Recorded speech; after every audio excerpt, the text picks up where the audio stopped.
এবং সরিষার মধ্যে ভূত আছে, অতএব ভূত তাড়াতে পারবে না এই সরকার। ধন্যবাদ জানাই তাদের দলীয় একজন সিনিয়র নেতা কালকে বলেছেন যে আমরা হতাশ, 5 মাসের এই সরকারের সময় দুর্নীতি বন্ধ করা যায়নি, বরঞ্চ দুর্নীতি বৃদ্ধি পেয়েছে। তিনি বলেছেন, এটা আমার কথা না। তার বাসায় সবাই দুর্নীতিতে লিপ্ত, একজন ছাড়া, তিনি তারেক রহমান সাহেব। আমি বুঝলাম না, তারেক রহমান সাহেব প্রধানমন্ত্রী,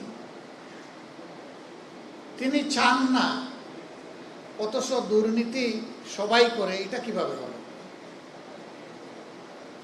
আমরা দেখি তার ইশারায় সবকিছু চলে, তাহলে তার ইশারায় এটা বন্ধ হয় না কেন?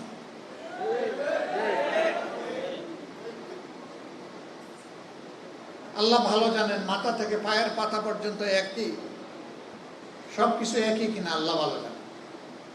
আমরা দেখতে পাচ্ছি একই। ব্যর্থতার দায় যখন স্বীকার করলেন, তখন কি এই সরকারের আর ক্ষমতায় থাকার কোনো নৈতিকতা থাকে? নৈতিক দিক থেকে সরকার তার অধিকার হারিয়েছে দেশকে পরিচালনা করা। তিনি তো প্রেসের সামনে খোলামেলা বলেছেন, তো এটা তো গোপন কোনো কথা না। এটি হচ্ছে এই সরকারের আমলের বাস্তব চিত্র। ফেডারেশনের 12 দফা দাবি আমি দেখলাম এক এক করে, এবং এইখানে তার কিছু ফেস্টুনও টানানো আছে। দাবিগুলা করতে হবে কেন? এটাই তো হওয়া উচিত সমাজে। করতে হচ্ছে এই কারণে যে সমাজে ন্যায্য অধিকারটা প্রতিষ্ঠিত হয়তো নাই, বরঞ্চ অধিকার নিয়ে কাড়াকাড়ি হচ্ছে। চাঁদাবাজদের হাতে যেখানে সেখানে পরিবহন শ্রমিকরা তারা নাজেহাল হচ্ছেন। চাঁদা দিতে অস্বীকার করলেই তাদের উপর বিপদ নেমে আসছে, তাদেরকে মারধর করা হচ্ছে, আহত করা হচ্ছে, গাড়ি ভেঙে দেওয়া হচ্ছে। কারা করছে? সরকারি দলের লোকেরা করছে, এটা পরিষ্কার। তিব্বত লাক্সারি সো, বাংলাদেশের রূপ। আমরা আপনাদের দাবির সাথে সম্পূর্ণ একমত, এবং আমরা পরিষ্কারভাবে বলতে চাই, এই বাংলাদেশ থেকে ইনশাআল্লাহ ভূত তাড়ানো হবে। রক্ত তো সবাই মিলেই দিয়েছি। আমরা জুলাই এই অর্জনকে নিজেদের দলীয় অর্জন হিসাবে কখনো দাবি করে নাই এবং করব না। এই অর্জন 18 কোটি মানুষের অর্জন। আমি সকলকে অনুরোধ করব, এককভাবে কেউ যেন এর কৃতিত্ব দাবি না করেন। ব্যক্তি হোক, দল হোক, গোষ্ঠী হোক, এইটা কারো একার নয়। 10 মাসের যে সন্তানকে মা কুলে নিয়ে রাস্তায় নেমে এসেছিলেন, ওই সন্তানের দাবি কি ছিল? ওই সন্তানের দাবি তার মায়ের মুখ দিয়ে বের হয়ে এসেছিল যে আমার সন্তান আগামীতে একটা বৈষম্যহীন বাংলাদেশ দেখতে চায়।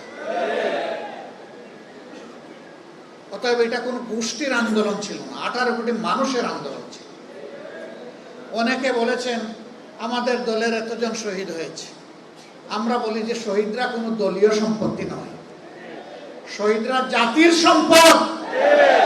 একবারের জন্য জামাতে ইসলামী বলে নাই যে আমাদের এতজন শহীদ হয়েছে। আমরা প্রতিজন শহীদকে সম্মান করি, এবং জাতির সম্পদ হিসাবে তারা সবাই আমাদেরও সম্পদ। আহত পঙ্গু যারা হয়েছেন, তারা এখনো কষ্টে কাতরাচ্ছেন। বুলেট পিলেট শরীরে নিয়ে তারা রাতে ঘুমাতে পারে না, কাজকর্ম করতে পারে না, অকেজো হয়ে পড়েছে। তাদেরকে যেভাবে স্বীকৃতি এবং সম্মান দেখানো উচিত সেটা দেখানো হচ্ছে না। আমরা পরিষ্কারভাবে দাবি জানাই, অবশ্যই জুলাই শহীদ এবং জুলাই যোদ্ধাদেরকে তাদের প্রাপ্য সম্মান দিতে হবে। যদি তাদেরকে তাদের প্রাপ্য সম্মান দেওয়া হয়, তাহলে মায়েদের গর্ভে আরো বেশি বেশি করে বীর জন্ম নেবে ইনশাআল্লাহ।